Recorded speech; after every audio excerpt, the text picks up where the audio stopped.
نحمدہ ونصلی ونسلم علی رسولہ الکریم وعلی آلہ الطیبین الطاہرین اجمعین اما بعد فاعوذ باللہ من الشیطان الرجیم بسم اللہ الرحمن الرحیم واستشہدوا شہیدین من رجالکم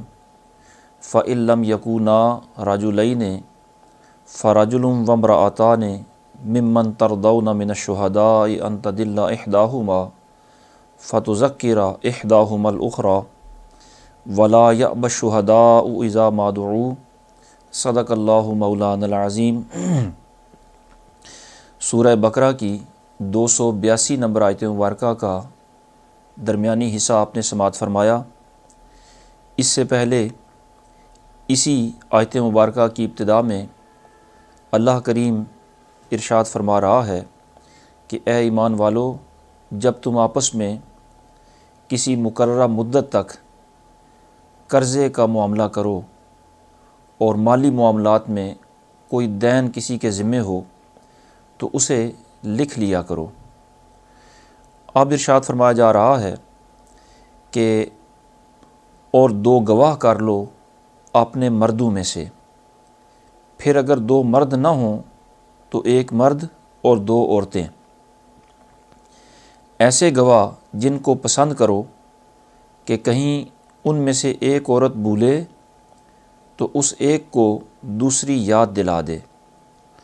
اور گواہ جب بلائے جائیں تو آنے سے انکار نہ کریں۔ اس آیت مبارکہ کے اتنے حصے میں جن الفاظ کا استعمال کیا گیا ان کا معنی ملاحظہ فرمائیں۔ ارشاد فرمایا واستشہدوا شہیدین، اور 2 گواہ بنا لو، من رجالکم، اپنے مردوں میں سے۔ یہاں لفظ رجل مرد کا معنی دے رہا ہے اور یہ عورت کا مقابل ہے، مد مقابل۔ تو من رجالکم سے مراد مرد ہیں کہ مردوں کو گواہ بنا لو، اور گواہوں کا مرد ہونا ہی ضروری ہوتا ہے۔ اس سے بچے بھی خارج ہو گئے اور اس سے جو خنثی مشکل ہوتا ہے وہ بھی خارج ہو جاتا ہے۔ تو ارشاد باری تعالیٰ ہے کہ اپنے 2 گواہ بنا لو جو مردوں میں سے ہوں۔ فَإِن لَّمْ يَكُونَا رَجُلَيْنِ فَرَجُلٌ وَامْرَأَتَانِ، اگر 2 مرد بطور گواہ میسر نہ ہوں یا کسی مصلحت کی بنا پر انہیں گواہ بنایا نہ جا سکتا ہو تو 1 مرد اور 2 عورتیں ہی گواہ بنا لو۔ یہ دوسرے درجے میں ارشاد فرمایا کہ اگر مرد میسر نہ ہوں یا انہیں گواہ بنایا نہ جا سکتا ہو تو پھر 1 مرد اور 2 عورتیں گواہ بناؤ۔ اس ترتیب کا مطلب یہ ہے کہ ویسے تو گواہی کے لیے موزوں مرد ہی ہوتے ہیں، مرد جب تک میسر ہوں وہ گواہ بن سکتے ہوں اور گواہی دے سکتے ہوں تو مردوں کو ہی گواہ بنانا مناسب ہے، خواہ مخواہ عورتوں کو گواہ بنانا یہ نامناسب ہے۔ اور گواہ کیسے ہونے چاہیے؟ ممن ترضون من الشہداء، گواہ ایسے ہونے چاہیے جنہیں تم پسند کرتے ہو، جن پر تم راضی ہو۔ اور انہیں پسند کرنے سے مراد یہ ہے کہ ان کی سیرت، ان کے کردار، ان کی دینی اور ان کی مذہبی جو میلان طبع ہوتا ہے اس کو تم پسند کرتے ہو۔ ایسے گواہ منتخب کرو جن کی عدالت، دیانت اور صداقت اور راست بازی پر تم راضی ہو۔ ایسے گواہ 2 بنا لو، اور اگر کہیں 1 مرد اور 2 عورتوں کو گواہ بنانا پڑے تو یہ 2 عورتیں 1 مرد کے قائم مقام کیوں رکھی گئی ہیں؟ اس کی حکمت قرآن مجید ارشاد فرما رہا ہے ان تضل احداہما فتذکر احداہما الاخری، کہ اگر ان عورتوں میں سے کوئی ایک بھول جائے تو دوسری اسے یاد کروا دے۔ اس میں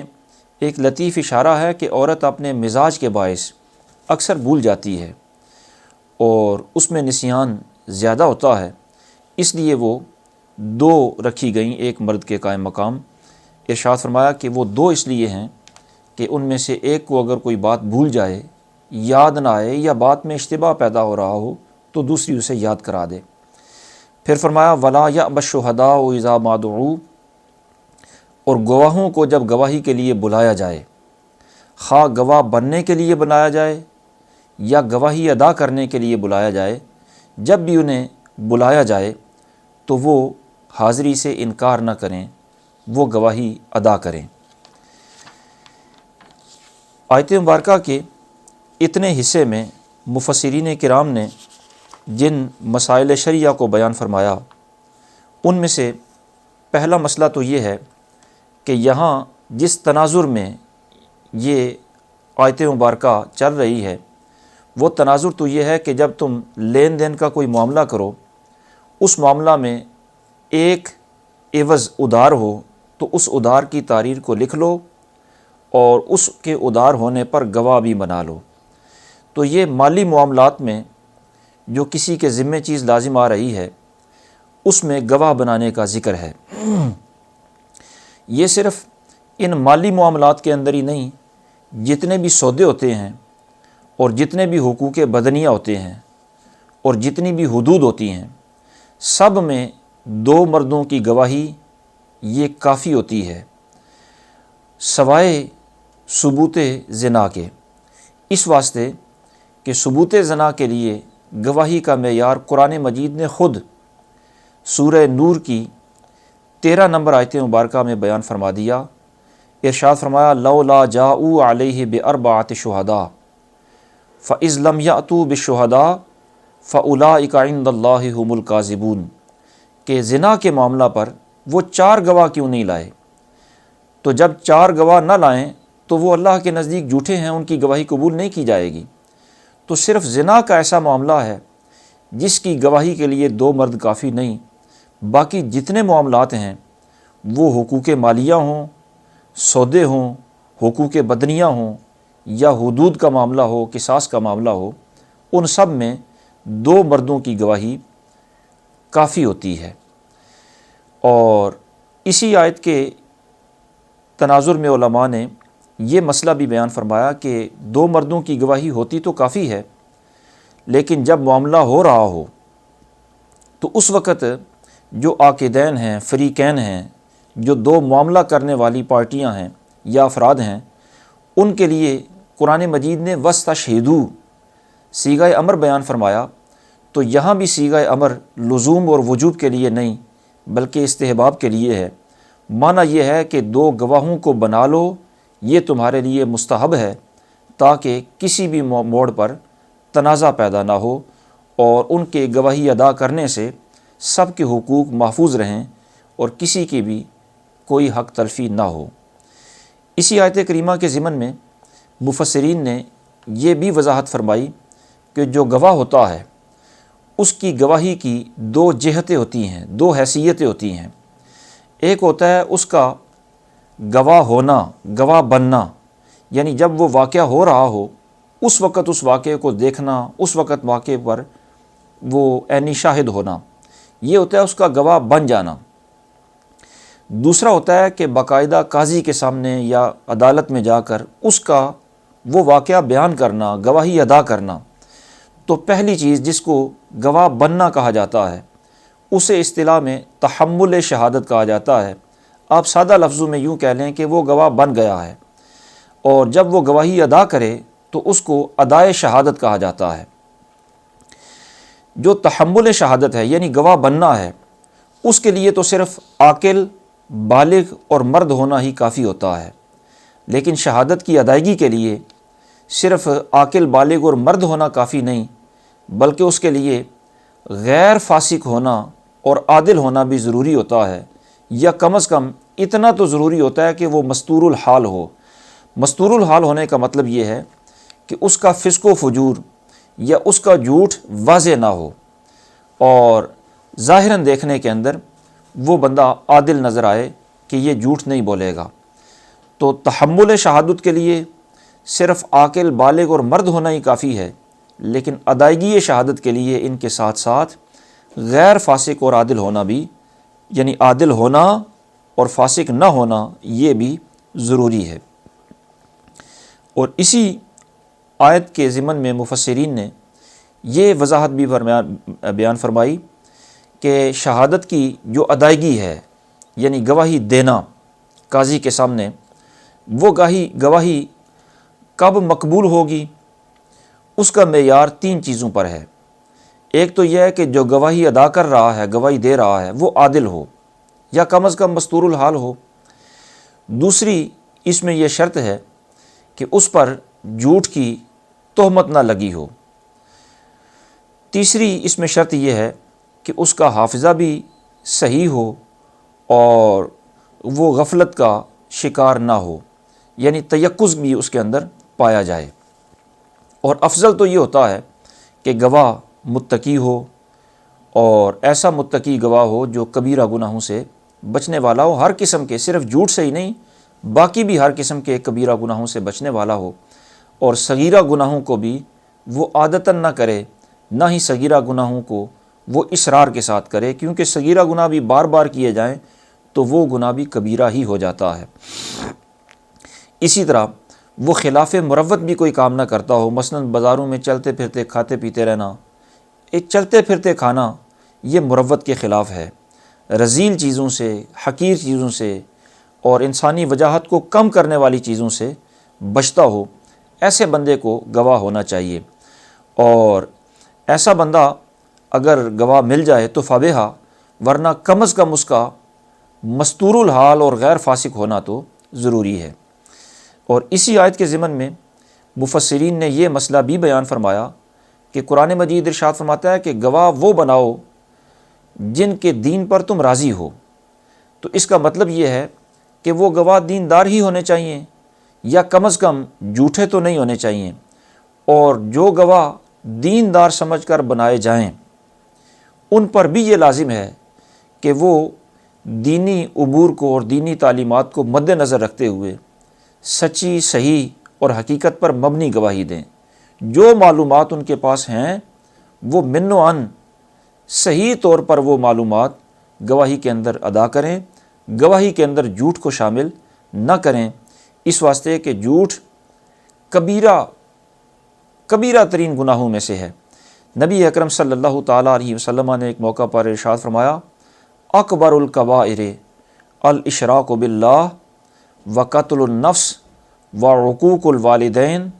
و شہادت الزور، کہ اللہ کا شریک ٹھہرانا، کسی جان کو ناحق قتل کرنا، والدین کی نافرمانی کرنا اور جھوٹی گواہی دینا، یہ سب سے بڑے گناہ ہیں، یعنی کبیرہ ترین گناہ ہیں۔ اس لیے گواہ بناتے ہوئے بھی دیندار عادل بندے کو گواہ بنایا جائے، اور وہ عادل بندہ بھی اپنی عدالت کو مد نظر رکھے، جھوٹی گواہی کے قریب بھی نہ جائے۔ اور یہ مسئلہ بھی ذہن نشین رہے کہ جو فیصلہ ہوتا ہے اس فیصلہ کا دار و مدار گواہ کی گواہی پر ہوتا ہے۔ وہ جو مثل ایک تیار ہوتی ہے یا دستاویز تیار ہوتی ہے، اس دستاویز پر، اس مثل پر یا کاغذوں کی اس فائل پر فیصلے کا دار و مدار نہیں ہوتا، اس واسطے کہ وہ جو تحریریں لکھی جاتی ہیں، دستاویز ہوتی ہیں، وہ تو صرف گواہوں کو یاد کرانے کے لیے ہوتی ہیں، یاد دلانے کے لیے ہوتی ہیں۔ اصل فیصلہ کا دار و مدار گواہی پر ہی ہوتا ہے۔ ہمارے ہاں یہ جو مشہور ہے کہ جس کی فائل مضبوط ہے، یا جس کی مثل اچھی ہے، یا جس کے دستاویز وہ زیادہ کارآمد ہیں، اس کے حق میں فیصلہ ہو جاتا ہے، تو فیصلہ اس دستاویز یا فائل کی بنیاد پر نہیں ہوتا، بلکہ گواہی کی بنیاد پر فیصلہ ہوتا ہے۔ اور جو گواہی مقبول ہوتی ہے، یا جس شخص کی گواہی مقبول ہوتی ہے، اس کے اندر 10 شرائط علماء نے ایسی بیان فرمائی ہیں جن کا پایا جانا ضروری ہے۔ اگر ان میں سے کوئی بھی شرط کم ہو تو اس کی گواہی قبول نہیں کی جائے گی۔ وہ 10 شرائط یہ ہیں کہ وہ شخص آزاد ہو، دوسرے نمبر پر مسلمان ہو، تیسرے نمبر پر بالغ ہو، چوتھے نمبر پر صاحب تقوی ہو، صاحب عدالت ہو، اور 5ویں نمبر پر جس معاملہ کی گواہی دے رہا ہے اس معاملہ کا وہ واقف بھی ہو، اس کی واقفیت اسے مکمل طور پر حاصل ہو، اور 6 نمبر پر یہ ہے کہ وہ جو گواہی دے رہا ہے اس گواہی کو دینے میں اس کا اپنا ذاتی کوئی نفع نہ ہو، ذاتی مفاد کوئی نہ ہو۔ اور ساتویں شرط یہ ہے کہ جس معاملہ کی گواہی دے رہا ہے اس معاملہ کے بارے میں اس کا ذاتی کوئی نقصان بھی دور نہ کر رہا ہو، یعنی ایسا نہ ہو کہ گواہی اگر یہ نہ دے تو اس کا نقصان ہوگا، اور گواہی اس لیے دے رہا ہے کہ یہ اپنے آپ سے نقصان کو دور کرے، ایسا بھی نہ ہو۔ اور 8ویں نمبر پر یہ ہے کہ غلط بیانی میں اور بے مروتی میں مشہور نہ ہو۔ اور 9ویں شرط یہ ہے کہ جس کے حق میں گواہی دے رہا ہے، جس کے حق میں گواہی دے رہا ہے اس کا بیٹا بھی نہ ہو، اس کا غلام بھی نہ ہو۔ اور 10ویں شرط یہ ہے کہ جس کے خلاف گواہی دے رہا ہے اس کی اس کے ساتھ کوئی عداوت یا دشمنی وغیرہ بھی نہ ہو، اس لیے کہ جس کے حق میں یہ گواہی دے رہا ہے اگر یہ اس کا بیٹا ہے تو ظاہر ہے یہ قرابت داری یا جانب داری کا مظاہرہ کرے گا۔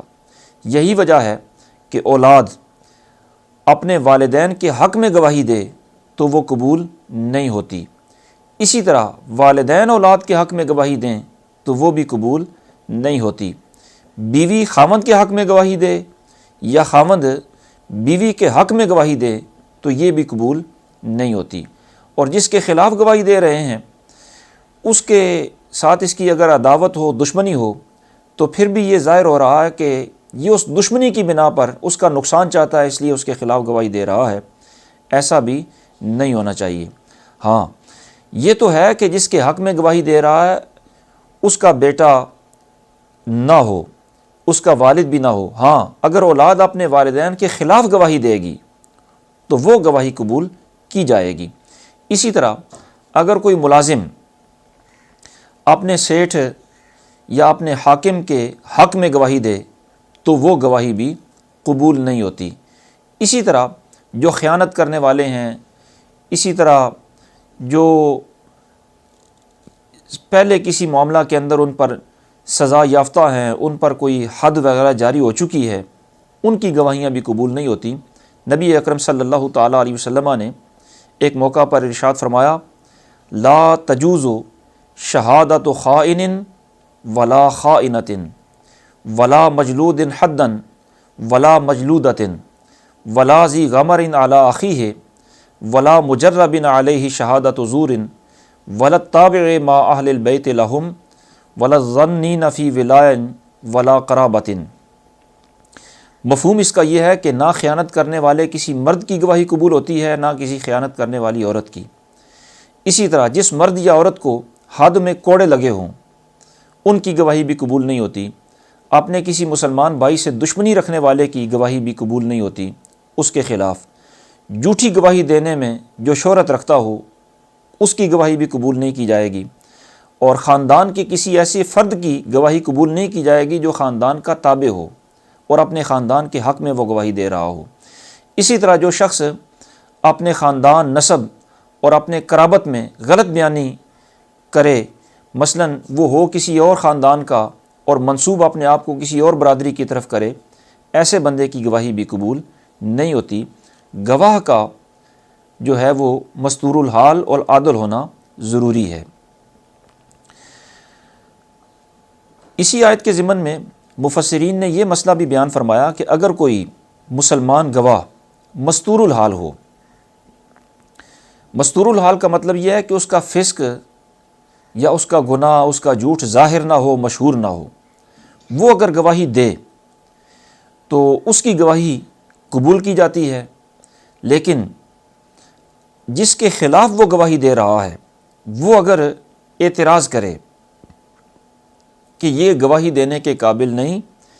اس واسطے کہ اس کے اندر جھوٹ پایا جاتا ہے یا یہ خیانت کرتا ہے، یا وہ ایسا اعتراض کرے جو اس کے عادل ہونے کی نفی کر رہا ہو، تو اس کے اعتراض کرنے کی وجہ سے جو حاکم ہوگا وہ خفیہ طور پر اس کی عدالت کو پھر پرکھے گا، اور پرکھے گا اس لیے کہ اگر یہ عدل ہوگا، اس کا عدل ثابت ہوگا، گواہی کے قابل ہونا ثابت ہوگا، تو اس کی گواہی پر فیصلہ ہونا ہے، اور اس کو پرکھنا اب ضروری ہے، اس واسطے کہ جس کے خلاف گواہی دی جا رہی ہے اس نے اس کا مستور الحال ہونا ختم کر دیا ہے، اور اگر وہ اعتراض کرے تو پھر اس کو پرکھا جائے گا، اور اگر وہ اعتراض نہ کرے تو اس کا مستور الحال ہونا ہی گواہی قبول کرنے کے لیے کافی ہے۔ اور اولاً تو کوشش یہ کرنی چاہیے کہ گواہی ایسے لوگوں کی لی جائے اور ایسے لوگوں کو گواہ بنایا جائے جن کی گواہی اسلام میں مقبول ہوتی ہے اور ان کی شخصیت اور کردار پر کوئی اعتراض نہیں ہوتا۔ اسی آیت کے ضمن میں مفسرین نے یہ مسئلہ بھی بیان فرمایا کہ قرآن مجید ارشاد فرماتا ہے کہ وَاسْتَشْهِدُوا شَهِیدَیْنِ مِن رِجَالِکُم، اپنے مردوں میں سے، کم ضمیر کا خطاب مسلمانوں میں سے ہے، مسلمانوں کے لیے ہے، یعنی اپنے مردوں میں سے گواہ بناؤ۔ اس کا مطلب ہے مسلمان کے حق میں یا مسلمان کے خلاف گواہی دے سکتا ہے۔ مسلمان کے خلاف اگر کوئی کافر گواہی دے تو کافر کی گواہی مسلمان کے خلاف قبول نہیں ہوگی، البتہ کافر اگر کسی کافر کے خلاف گواہی دے تو وہ قبول کی جا رہی ہے اور کی جائے گی۔ مسلمان کے خلاف گواہی دینے والے کا مسلمان ہونا ضروری ہے۔ اسی طرح اسی آیت کریمہ کے ضمن میں مفسرین نے یہ مسئلہ بھی بیان فرمایا کہ حدود اور قصاص میں صرف مردوں کی گواہی ہی قبول کی جائے گی، حدود اور قصاص کے معاملات میں عورتوں کی گواہی قبول نہیں ہوگی۔ یعنی قرآن مجید نے یہاں مالی معاملات کے متعلق تو بیان فرمایا کہ 2 مردوں کو گواہ بنا لو، اگر 2 مرد میسر نہ ہوں تو 1 مرد اور 2 عورتوں کو گواہ بنا لو، لیکن یہ مالی معاملات کے اندر ہے۔ اور مالی معاملات کے علاوہ باقی معاملات جو ہوتے ہیں، مثلا نکاح ہے، طلاق ہے، وصیت ہے، حوالہ ہے، وقف ہے، صلح ہے، ان معاملات کے اندر تو 2 مرد یا 1 مرد اور 2 عورتوں کی گواہی کافی ہوتی ہے۔ لیکن جو حدود اور قصاص کے معاملات ہوتے ہیں ان میں صرف مردوں کی ہی گواہی مقبول ہوگی، عورتوں کی گواہی ان میں معتبر نہیں ہوگی۔ اس پر پوری امت کا اجماع ہے۔ البتہ بعض مخصوص حالات ایسے ہوتے ہیں کہ ان میں مرد ان حالات پر مطلع نہیں ہو سکتے، وہاں ان حالات پر عورتیں ہی مطلع ہوتی ہیں۔ ایسے احوال میں ایک عورت بھی گواہی دے تو اس کی گواہی پر بھی فیصلہ کر دیا جائے گا۔ مثلا کسی خاتون کا باکرہ یا سیبہ ہونا، اسی طرح عورتوں کے جو پوشیدہ امراض ہوتے ہیں یا پوشیدہ مسائل ہوتے ہیں وہ ظاہر ہے عورتوں کو ہی پتہ ہوتے ہیں، اس لیے ان پوشیدہ مسائل کے بارے میں ایک عورت بھی گواہی دے دے تو وہ گواہی قبول کی جائے گی۔ مثال کے طور پر اگر کسی خاتون کو طلاق ہوئی تو اس کی عدت اب پوری ہوئی یا نہیں ہوئی، اس کا دار و مدار 3 ماہواریاں گزرنے پر ہے، اور یہ معاملہ ایسا ہے جس کی اطلاع خواتین کو ہی ہوتی ہے، تو اس کی گواہی سے فیصلہ کر دیا جائے گا۔ اسی طرح حاملہ ہونا، یہ بھی ایسا مسئلہ ہے جس پر عورتیں مطلع ہوتی ہیں۔ اسی طرح جو ماہواری کے معاملات ہوتے ہیں کہ وہ کب ختم ہوئی، یہ معاملات جو عورتوں کے پوشیدہ معاملات ہوتے ہیں، مرد ان پر مطلع نہیں ہوتے، وہاں ایک عورت کی گواہی پر بھی فیصلہ کر دیا جاتا ہے۔ تو قرآن مجید کا یہ جو اسلوب ہے کہ مالی معاملات اور دیگر عام معاملات، نکاح، طلاق، وقف وغیرہ، صلح، ان میں 2 مرد یا 1 مرد اور 2 عورتیں یہ گواہی کے لیے کافی ہیں۔ اور ترتیب قرآن مجید کی ایسی ہے کہ حتی الامکان مردوں کو ہی گواہ بنایا جائے، عورتوں کو بلا وجہ گواہ بنانا مناسب نہیں۔ اگر 2 مرد میسر نہ آئیں تو پھر عورتوں کو گواہ کے طور پر گواہ بنایا جا سکتا ہے۔ اسی طرح مفسرین نے اسی آیت کریمہ کے ضمن میں یہ مسئلہ بھی بیان فرمایا کہ اگر کوئی مالی معاملہ ایسا ہو کہ جو مدعی ہے اس کے پاس صرف ایک ہی گواہ ہو، مرد، باقی دوسرا مرد اس کے پاس گواہ نہ ہو، جبکہ دوسری طرف جس کے خلاف وہ دعویٰ کر رہا ہے وہ قسم دینے کے لیے بھی تیار ہو، تو اب کیا کیا جائے گا کہ مدعی کے ایک گواہ کی بنیاد پر اس کے حق میں فیصلہ کیا جائے گا، یا مدعا علیہ یعنی فریق مخالف سے قسم لی جائے گی۔ اس سلسلے میں علماء نے یہ وضاحت فرمائی کہ گواہی کا معیار مکمل تب ہوتا ہے جب مدعی 2 گواہ اپنے پورے کرے۔ اگر اس کے 2 گواہ پورے نہیں، صرف ایک ہی گواہ ہے، تو پھر اس کے پاس گواہی مکمل نہیں ہے۔ پھر جو دوسری پارٹی ہے، فریق مخالف ہے، مدعا علیہ ہے، اس سے قسم لے کر اس کے بارے میں، اس کے حق میں فیصلہ کر دیا جائے گا۔ سرکار نے وضاحت کے ساتھ ارشاد فرمایا، البینۃ علی المدعی والیمین علی من انکر الا فی القسامہ، کہ گواہ پیش کرنا مدعی کے ذمہ ہے اور قسم مدعا علیہ یعنی فریق مخالف کے ذمہ ہے، مگر صدقہ کے مال میں۔ اگر صدقہ کے مال میں اس کے پاس ایک ہی گواہ ہے تو پھر معاملہ اور ہوگا۔ اور جو گواہ گواہی دیتا ہے، گواہی دیتے وقت اس کا یہ لفظ بولنا ضروری ہے کہ میں شہادت دیتا ہوں، میں شہادت دیتا ہوں، یہ کہنا اس کا ضروری ہے۔ اور یہ بھی ضروری ہے کہ جب وہ واقعہ ہوا جس کی وہ گواہی دے رہا ہے، اس واقعے پر وہ پوری طرح مطلع ہو۔ اور اگر قرض وغیرہ کا معاملہ ہے، لین دین کا معاملہ ہے، تو اس معاملے کے موقع پر موجود ہونا یہ بھی ضروری ہے۔ آیت مبارکہ میں وَاسْتَشْهِدُوا شہیدین فرمایا گیا، اور شہید وہی ہوتا ہے جو موقع پر موجود ہو اور جس نے اس مالی معاملے کو دیکھا ہو۔ لیکن موقع پر موجود ہونا اور اس واقعے کو دیکھنا یہ مالی معاملات کے اندر تو ضروری ہے، ہر گواہی میں گواہ کا واقعہ دیکھنا ضروری نہیں ہوتا۔ ہر گواہی میں گواہ کا واقعہ دیکھنا یہ شرط نہیں ہوتا۔ بعض اوقات شہرت کی بنیاد پر بھی گواہی دی جاتی ہے۔ مثلا ایک مرد و زن کسی گھر کے اندر خامند اور بیوی کے طور پر عرصہ دراز سے رہ رہے ہیں اور شہرت یہی ہے کہ یہ میاں بیوی ہیں،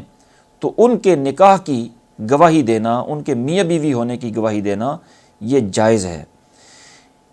بے شک ان کا نکاح ہوتے کسی نے دیکھا نہیں ہے، لیکن اس کے باوجود، یعنی اس نے نہیں دیکھا لیکن اس کے باوجود وہ ایک گھر میں جب میاں بیوی کے طور پر رہ رہے ہیں اور ان پر کسی کا اعتراض بھی نہیں، تو وہ میاں بیوی ہیں۔ اسی طرح نسب کے معاملہ میں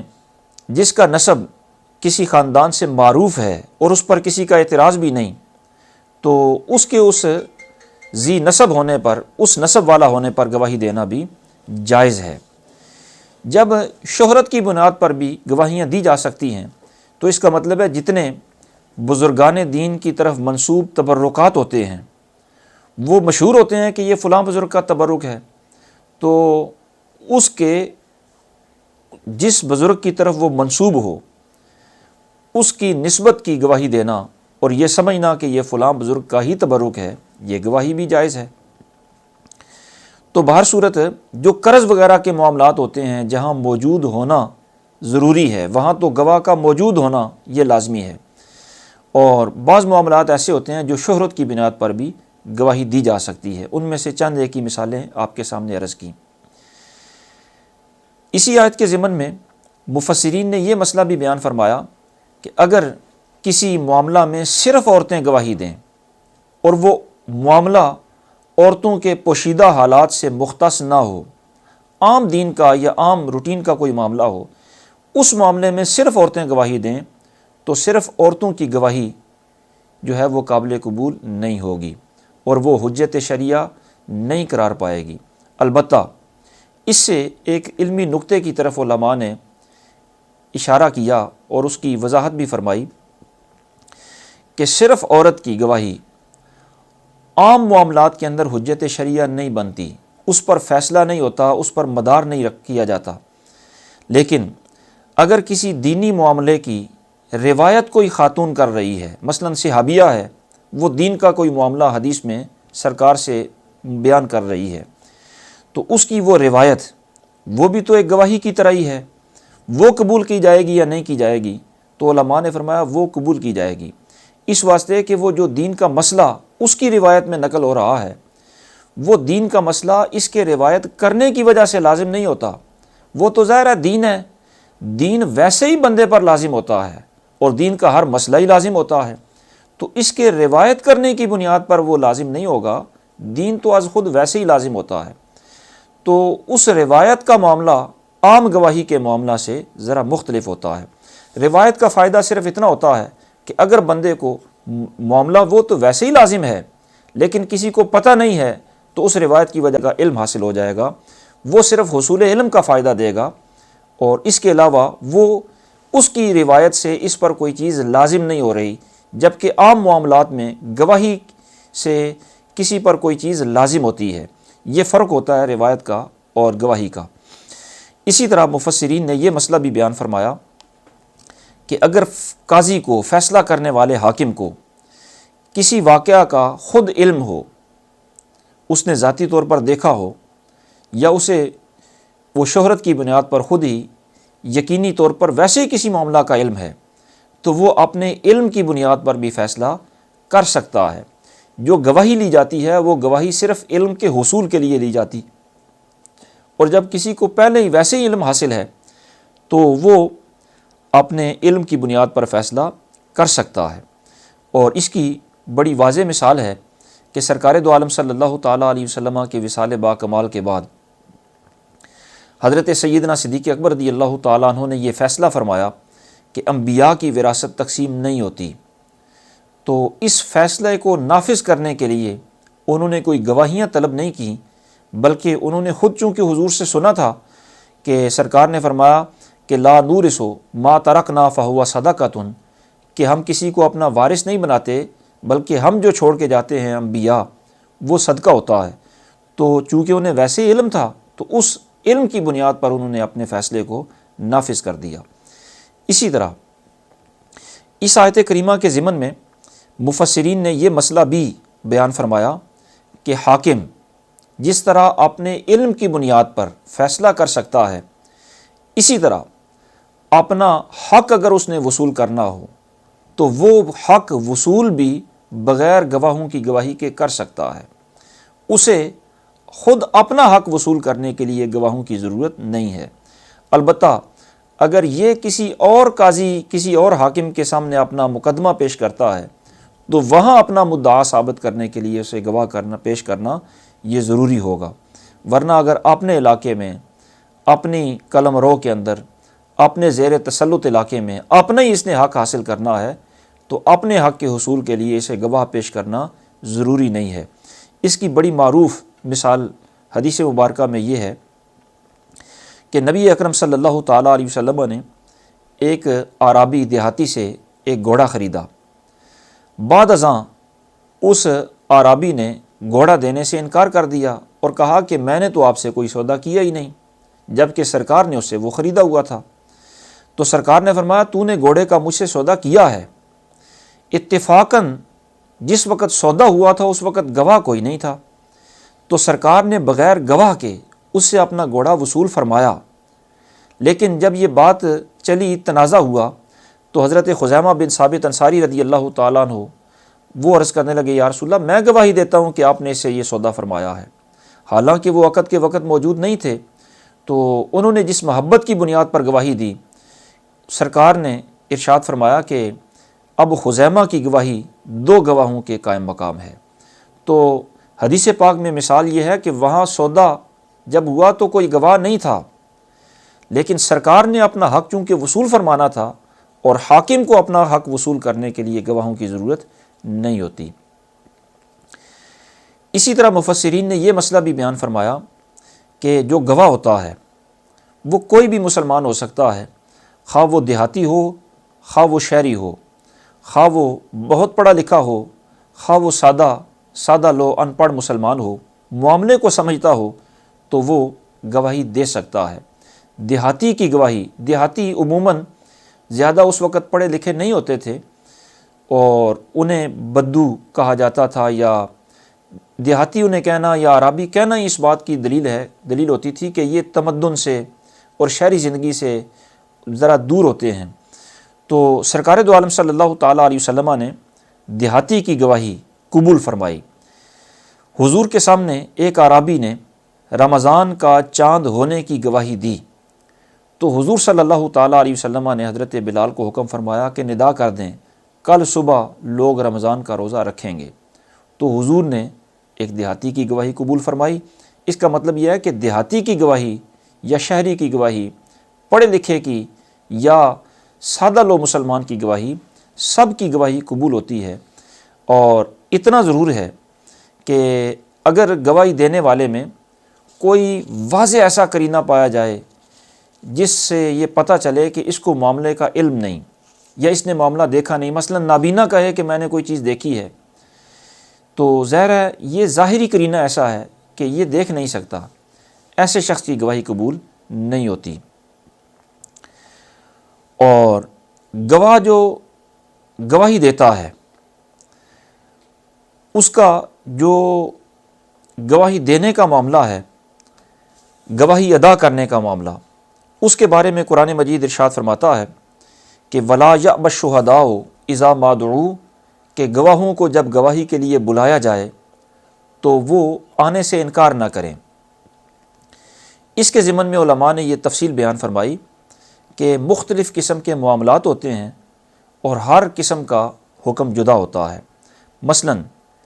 حدود اور قصاص کا معاملہ ہو تو اس معاملے کا جو گواہ ہے، جس نے تحمل شہادت کیا ہے، جو گواہ بنا ہے، اب اسے گواہی دینے کے لیے بلایا جائے تو اسے اختیار ہے کہ وہ چاہے آئے چاہے نہ آئے، بلکہ علماء نے تو یہ فرمایا کہ اگر اس کی گواہی سے کسی دوسرے کی جان جاتی ہو تو افضل یہ ہے کہ وہ گواہی دینے کے لیے نہ آئے، اس واسطے کہ گناہوں پر پردہ ڈالنا یہ بہتر ہوتا ہے اور جان بچانا یہ بھی بڑی فضیلت کا کام ہوتا ہے۔ اس لیے حدود اور قصاص کے معاملات میں جو گواہ ہوتا ہے اس کو اختیار ہے کہ چاہے گواہی دینے کے لیے آئے چاہے گواہی دینے کے لیے نہ آئے۔ اور اگر حقوق کا معاملہ ہے، حقوق مالیہ ہیں، حقوق بدنیہ ہیں، سودا کیا ہے کسی کے ساتھ، اس کا کوئی گواہ ہے، تو حقوق کا جو معاملہ ہے ان حقوق کے معاملے میں اگر گواہ سے گواہی طلب کی جائے، یعنی اسے کہا جائے کہ گواہی ہمارے حق میں دو، تو طلب کے وقت اسے گواہی دینے کے لیے آنا یہ اس پر واجب ہے، اس واسطے کہ اب اگر وہ گواہی نہیں دے گا تو حقوق ضائع ہوں گے۔ اور قرآن مجید کی اس آیت مبارکہ میں یہی مراد ہے، کیونکہ پہلے مالی معاملات کا ذکر ہے اور اسی تناظر میں فرمایا گیا کہ گواہوں کو جب گواہی کے لیے بلایا جائے تو وہ انکار نہ کریں، اس کا مطلب ہے انہیں طلب پر گواہی دینے کے لیے جانا واجب ہے۔ اور اگر معاملہ کوئی حقوق شرعیہ کا ہو تو پھر بغیر طلب بھی گواہی دینا یہ واجب ہوتا ہے، وہاں طلب کی بھی حاجت نہیں ہوتی۔ جیسے رمضان کا چاند ہے، اسی طرح شوال کا چاند ہے، وہ جب کوئی بندہ دیکھ لے تو پھر ضروری نہیں ہے کہ اسے کوئی بلائے تو ہی جا کر وہ بتائے کہ میں نے چاند دیکھا ہے، جب اس نے دیکھ لیا تو از خود اس پر واجب ہے کہ وہ یہ گواہی ادا کرے۔ اسی طرح اگر کسی نے کسی بچے کو کسی خاتون کا دودھ پیتے ہوئے دیکھ لیا، ماں کے علاوہ کسی خاتون کا دودھ پیتے ہوئے دیکھ لیا، اور بعد میں ان کا کوئی رشتے وغیرہ کا معاملہ اب بات چیت چل رہی ہے، تو اس پر یہ لازم ہے کہ وہ رضاعت کی گواہی دے۔ تو یہ تفصیل علماء نے بیان فرمائی کہ حدود و قصاص میں گواہی دینے نہ دینے کا اختیار ہے، مالی معاملات کے اندر عند طلب گواہی دینا واجب ہے، اور اگر طلب نہ کی گئی تو پھر نہ دینے کا بھی اختیار ہے، اور حقوق شرعیہ میں کوئی طلب نہ بھی کرے تو بھی گواہ کو گواہی دینا یہ لازم ہے۔ اور اگر کوئی گواہ مجبور ہو جائے، خواہ وہ دینی مجبوری ہو، دنیاوی مجبوری ہو، جسمانی مجبوری ہو، کسی قسم کی بھی مجبوری کی وجہ سے وہ گواہی دینے کے لیے جا نہیں سکتا، معذور ہے، تو مثلا بیمار بہت زیادہ ہے یا سفر کرے گا تو بیمار ہو جانے کا یقین ہے، تو اب اس کے لیے یہ جائز ہے کہ وہ گواہی دینے کے لیے نہ جائے، اور اب اس کی گواہی یوں ادا ہوگی کہ جس نے گواہی وصول کرنی ہے وہ خود اس سے آ کر گواہی وصول کر لے، یا اپنا کوئی نمائندہ کمیشن اور اپنا کوئی معتبر بندہ اس کے پاس بھیج دے تاکہ یہ گواہی اس کے سامنے ادا کر دے۔ اب جانا اس پر لازم نہیں ہے۔ اور مفسرین نے اسی آیت کے ضمن میں یہ بھی مسئلہ بیان فرمایا کہ جو گواہ ہوتے ہیں ان کا احترام کرنا مدعی پر لازم ہوتا ہے، مدعی کا یہ فرض ہے کہ گواہوں کا اعزاز بجا لائے، بے جا اسے تکلیف نہ دے، اور قاضی تک پہنچنے میں، عدالت میں پہنچنے میں اگر سواری کی اسے ضرورت پڑتی ہے تو سواری اسے مہیا کرے، اور سفر کا زیادہ راہ اگر ضرورت پڑتی ہے تو وہ دے۔ اور قرآن مجید نے جہاں فرمایا نا کہ جب انہیں بلایا جائے، تو بلانا تو ظاہر ہے اسے مدعی نے ہے، تو جس نے بلانا ہے راہ کے اخراجات، اس کی آسائش یا راحت مناسب انداز سے اس کے ذمہ لازم ہے، اور اس کی تعظیم بھی کرے ساتھ ساتھ، اس واسطے کہ نبی پاک صلی اللہ تعالیٰ علیہ وسلم نے ارشاد فرمایا اکرم الشہود فإن اللہ تعالی یستخرج بہم الحقوق ویدفع بہم الظلم، کہ گواہوں کی عزت کرو کیونکہ اللہ تعالیٰ ان کے ذریعے حقوق دلواتا ہے اور انہی کے ذریعے ظلم روکتا ہے۔ دعا ہے اللہ رب العالمین انہی کلمات کو شرف قبولیت عطا فرمائے۔ وما توفیقی الا باللہ العلی العظیم۔